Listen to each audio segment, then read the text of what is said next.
I was hearing everything you were saying, but you could not hear me.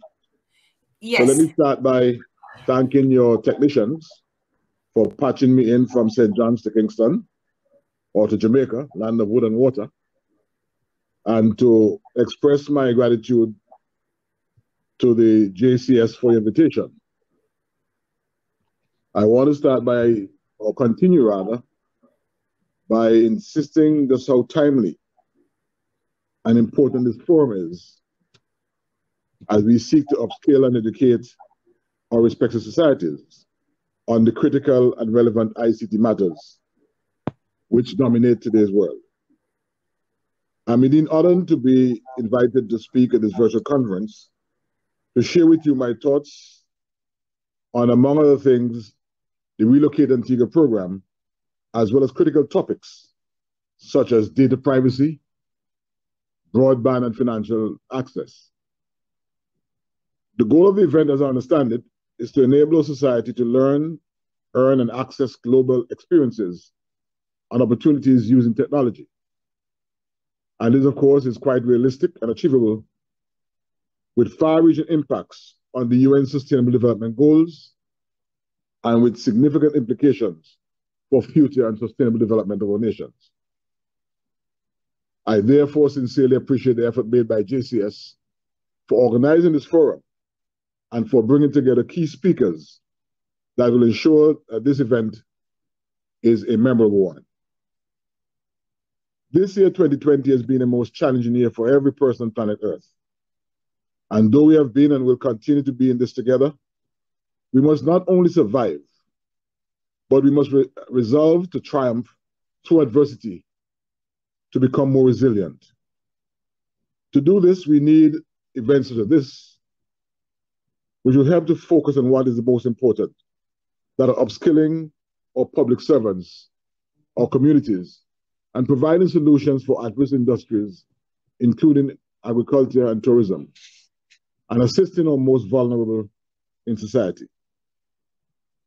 Antigua and Barbuda, as you know, has always been a very strong advocate for programs and initiatives aimed at strengthening our economic position in order to provide our people and building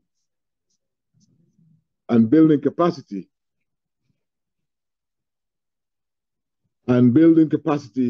while advancing our global position through diplomacy and through partnerships.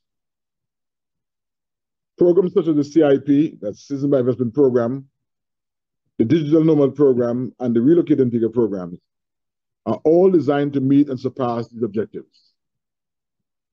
The vision of these programs is to assist people in investing, visiting, or immigrating to our beautiful Twin Island nation. The priority of these programs is to market Antigua and Barbuda as a place to earn, learn, and to access opportunities while using technology. The Nomad Digital Residence Program is a most perfect, I would say, example of how technology can be used to enhance the quality of life.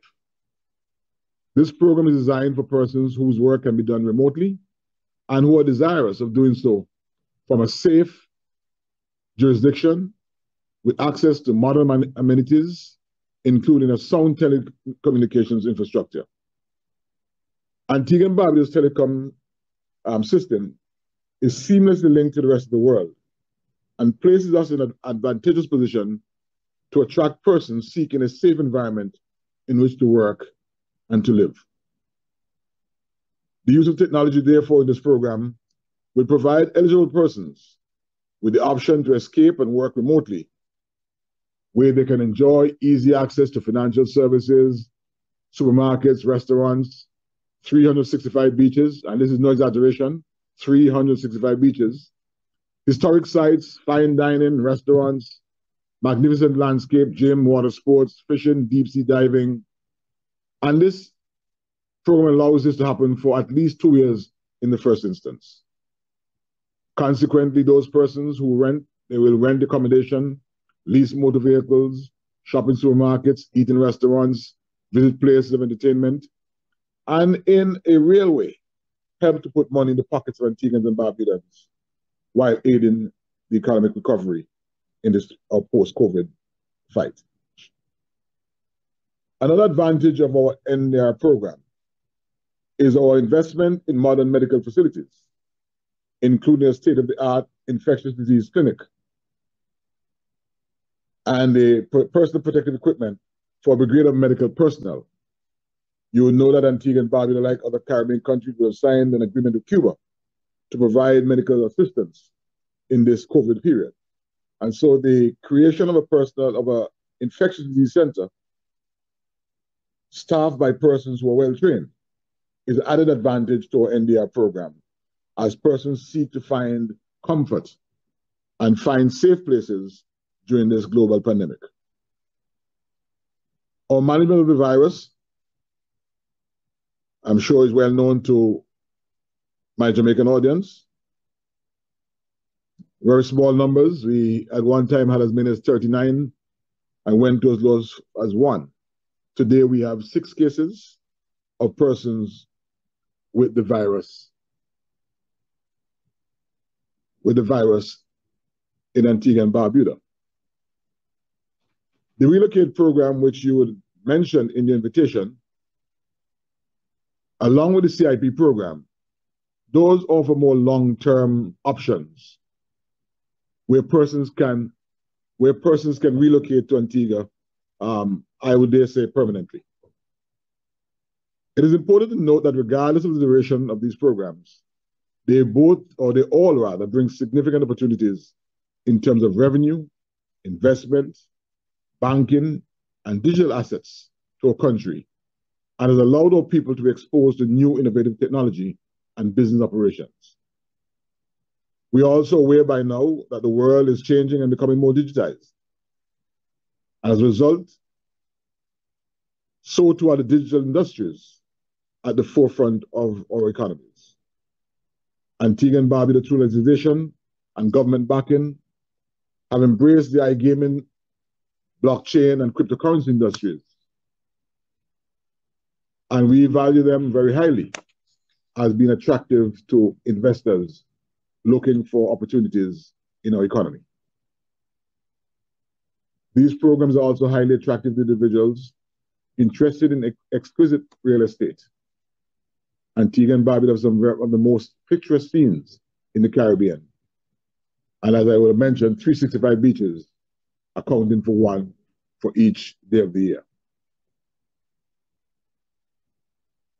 To my listening Jamaican audience, I must emphasize that although there are many countries, including other Caribbean islands, offering similar programs, ours is still unique because of all the services and amenities we can provide in one package. We are, as I said before, a safe location. There's no worry about crime rates, and we are highly accessible. Antigua and Barbuda can be accessed from anywhere in the world. And we have a very robust financial sector, consistent climate, after all, we're Caribbean. At this time of year, like most of the Caribbean, we enjoy warmer days and cooler evenings. The program I've shared with you so far were not simply created, but were built from an ambitious initiative by the government to bridge the digital divide. This resulted in one of the biggest digital transformations our country has ever embarked upon. I will tell you, and honestly too, it was and is no easy task. It required a complete overhaul in the culture, the digital literacy, and an increased application of digital platforms. A paradigm shift from a theoretical concept to an integrated approach of the concept and real-world application and increased access to resources. As a small country, we have increased digital literacy through extensive training programs and through educational initiatives. Our country offers dozens of scholarships annually in many sectors, including agriculture, tourism, and ICT. Our people are also exposed to many training opportunities, and we pay special attention to the ones we access and place a premium on those offered by China, Singapore, and India. We have very successfully, in my opinion, developed an integrated approach to technology through several initiatives designed to effect change, including annual hackathons and strategic interventions aimed at developing solutions that help communities better prepare or better recover after disaster. COVID-19 has been one of the biggest examples of the adaptation and resiliency and the need to promote digital literacy. We've also managed to increase our access to resources through partnership arrangements with several local and regional international organizations, each offering services that will increase business development, create employment opportunities, stimulate entrepreneurship, and promote creativity and innovation. I will not run the risk of trespassing on your patience this morning, and so I'm going to close at this stage. But in closing, I'd like to reiterate the need for continued exploration and development of the opportunities for digital literacy and culture. I would also like to emphasize the fact that Antigua and Barbuda is very committed to the advancement of digital literacy for the benefit of its people. Quintessentially a Caribbean nation, one which prides itself in the Caribbean civilization, Antigua and Barbuda will not, as it has never been, selfish in sharing our experiences with the rest of the region. I wish you a successful summit. I pray that my intervention this morning and continued engagement, if necessary, will assist in not only Antigua and Barbuda, but in Jamaica and the rest of the region, expanding our digital literacy platforms and eking out real benefits for national development and people advancement of our Caribbean civilization. I thank you for having me, and God bless.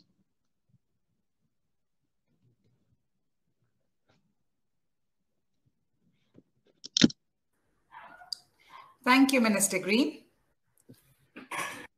I will just see if there are any questions for us.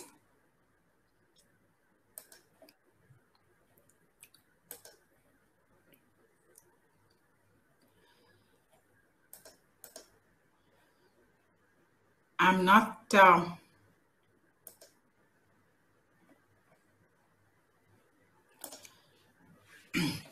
I'm directly not seeing any questions, but thank you so much for sharing that insight. And I like when you said that you are not selfish in sharing.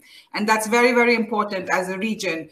But I was intrigued by, as an educator, I liked your focus on digital literacy and building that in the country. I think that is so critical, that we are really putting the foundations and the building blocks in place to even be capable to offer what you are now offering, which is meaning some things everyone cannot duplicate, all regions cannot duplicate. In your 365 beaches, even crime rate, you said low crime rate and accessibility, but there are some things which I'm sure the other Caribbean countries can learn from your experience and try and do something similar, because I'm sure the ocean is much bigger and there is something for all countries to get a part of this pie, this bigger pie of people coming to. Okay. So I really thank you for that. And you have joined in from Antigua in this virtual conference. I remember the first time we contacted your office, the first question was is it a virtual conference or a face-to-face conference? And this is something which it's a question we would have never asked before. But you only have 6 cases, 6 active cases?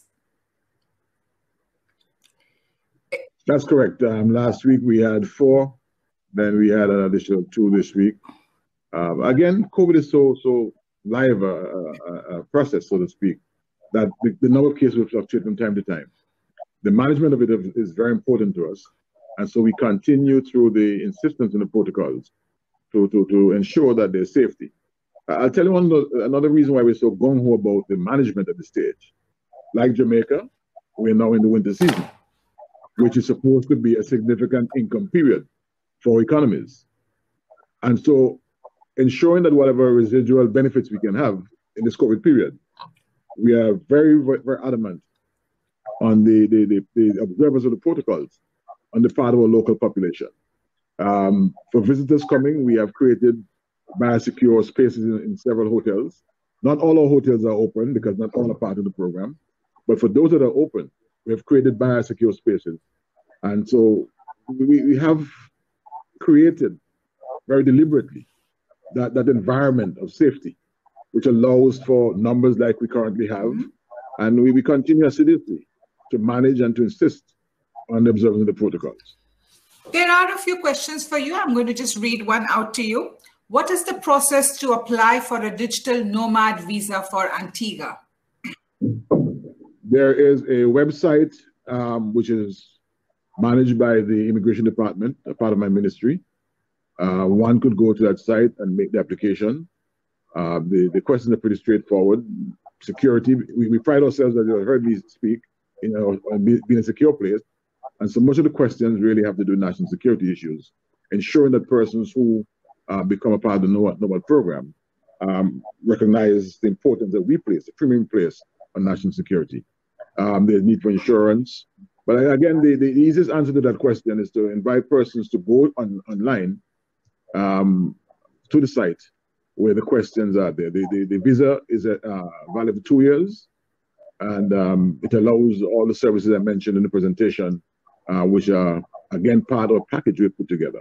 We're now in the process of developing a nomad directory so that persons before coming will know which are the properties best suited. Because again, like any other third world country, all our hotels are not necessarily at this stage operating because of COVID. All our hotels are not necessarily in the same space where the technology is concerned, for example, internet services. And so we are creating a directory of services. So persons applying will know exactly, not only know how to apply, but have a foretaste, so to speak, of the services they're likely to find in Antigua. Okay, I have another question for you. Is there a blueprint or a roadmap for your digital strategy, and what are the key drivers for the strategy? There is a blueprint, there is a roadmap, there's an agency which manages this process. It's the Ministry of Information and Technology. They have total responsibility for managing this roadmap. And it has been planned over a 5-year period, so that we're currently trying to get fiber throughout the entire country, so that we have the capacity of accommodating more persons, for example, on digital Nomad program, ensuring that our school children will have no downtime with respect to online learning. We are promoting very much education in Antigua and Barbuda. You would have known, or you do know of the Fort Landed campus of UE. Yes. And so that is all part of the strategy and the approach that we have adopted to ensure that as we build out the platform, we cater to all of these emerging industries and situations. Yes, and the campus, I know, is putting a lot of emphasis on technology and computing education. They want to build that department and really have that going forward. There is one more question for you. Can you quickly describe the processes for Jamaican businesses to collaborate or set up joint ventures with companies from Antigua, and is it encouraged? It is very much encouraged. I will now put on another hat as Minister of Trade and Industry in Antigua and Barbuda, and so welcome any interest on the part of Jamaican businesses that want to partner with Antiguan businesses. Again, I'm very much a Caribbean person. And I see our future as being inextricably bounded and linked. And if we can retain capital in our region and stem the outflows that we currently endure, in inverted commas, we can have greater benefits. I think this COVID period has exposed the Caribbean in a number of ways. Our food security issues are real. We have to find ways as a region to tackle and to overcome issues of food security. Antigua and Barbuda would have had in the 1980s a number of light manufacturing industries. Much of those would have left Antigua for Trinidad and Jamaica. I see a tendency, a trend now of some coming back to Antigua, or at least express interest in coming back to Antigua. And the factors are pretty straightforward. The safety of the environment is one of the key factors. We cannot compete, and I use the word compete in inverted commas because I don't see the need to compete if we accept our compatibilities in terms of regional development. We can't quite pride ourselves in the skilled workforce that Jamaica will have, or the numbers that you have in the workforce. Neither can we compete with Trinidad with respect to energy. And so we have other advantages, that of security, which we are using as a platform for attracting business to Antigua and Barbuda. The local energy company is owned by government, and we have very creatively put together a platform to attract industries, giving significant discounts and concessions in the area of energy consumption. And so to the writer, Jason Scott, who's asking about, Jason Scott asking about joint ventures. The answer to that is yes. And to the question of whether it's encouraged, the answer to that also is yes. Okay. We see this as being a CARICOM build out. The more we engage each other, the more we share experiences and investments, is the less we'll have shouts of foreigners across the Caribbean waters. Right. Jason is actually just posting the questions from the chat for us. So these questions are not being all asked by Jason. They're being asked by different people. Oh, okay. Sorry. The Digital Nomad program, are there any important takeaways that you can give us as to what were the things that had to be in place? And also there's something about a minimum annual salary of 50,000. Yes, that's correct. Again, the program is not about getting a job in Antigua, as it is about bringing your job to Antigua and working remotely from Antigua and Barbuda. Okay.